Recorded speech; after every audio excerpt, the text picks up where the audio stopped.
Bismillahirrahmanirrahim. Assalamualaikum warahmatullahi wabarakatuh. Perkenalkan, nama saya Aminah Citra Kasih, NIM 211340006. Di sini saya akan membahas materi tentang memahami, menjelaskan, membedakan, dan jenis-jenis komunikasi di era digital. Pengertian teknologi komunikasi digital. Teknologi komunikasi digital adalah teknologi yang berbasis sinyal elektrik komputer. Sinyalnya bersifat terputus-putus dan menggunakan sistem bilangan biner. Bilangan biner tersebut akan membentuk kode-kode yang mempresentasikan suatu informasi tertentu. Media digital. Media digital adalah format konten yang dapat diakses oleh perangkat-perangkat digital.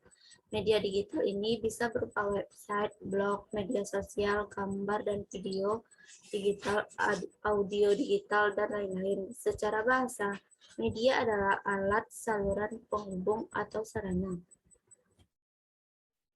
Perkembangan media komunikasi di era digital. Perkembangan media komunikasi di abad 20-an ini sudah sangat pesat sekali. Media komunikasi sejak abad 18-an sudah menjadi kebutuhan bagi masyarakat. Terlebih di era sekarang, media komunikasi menjadi kebutuhan primer. Muncul anggapan bahwa tanpa media komunikasi ini, masyarakat akan buta. Ditambah dengan berkembangnya media komunikasi di era digital memberikan efek kemudahan bagi masyarakat.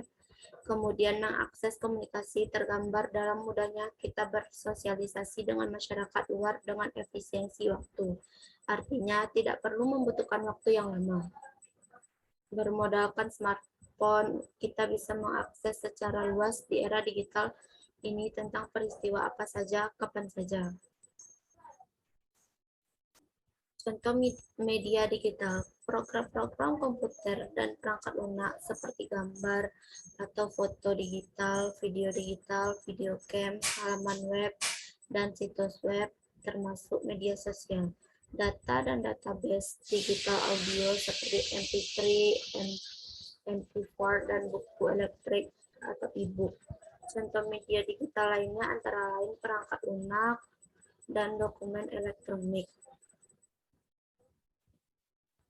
Jenis-jenis komunikasi di era digital. 1. Email. Email atau electronic mail atau surel merupakan sebuah surat elektronik yang mengandalkan teknologi sebagai medianya. Setiap orang pada masa kini telah memiliki email untuk berbagai kepentingan karena email menjadi salah satu media identitas masyarakat. Ketika seseorang ingin mengunduh aplikasi dan mendaftarkan diri untuk membuat suatu akun, maka hal pertama yang diminta untuk memverifikasi adalah email.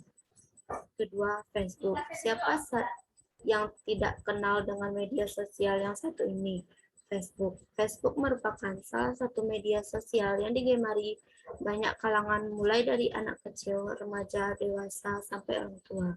Aplikasi ini memang diperuntukkan untuk mencari teman sebanyak-banyaknya dalam bentuk komunikasi digital karena kapasitasnya tidak terbatas. 3. Twitter. Twitter merupakan media sosial berikutnya setelah Facebook. Twitter memiliki karakter penulisan yang lebih sedikit dibandingkan Facebook. Awal kemunculannya sebagai komunikasi digital, Twitter menduduki peringkat lebih tinggi dibandingkan media sosial lainnya. Namun sering dengan perkembangan teknologi, Twitter mulai mengalami penurunan peminat. 4. Chatting. Chatting dalam dunia internet artinya program yang tersedia yang digunakan untuk mengobrol atau berinteraksi via internet.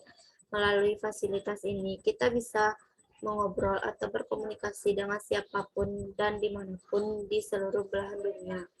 5. Milis. Milis atau mailing list adalah layanan di dalam internet yang digunakan untuk berdiskusi melalui email. Untuk bisa melakukan diskusi di milis atau mailing list, kita harus terdaftar terlebih dahulu di penyedia mailing list, misalnya di Yahoo Groups.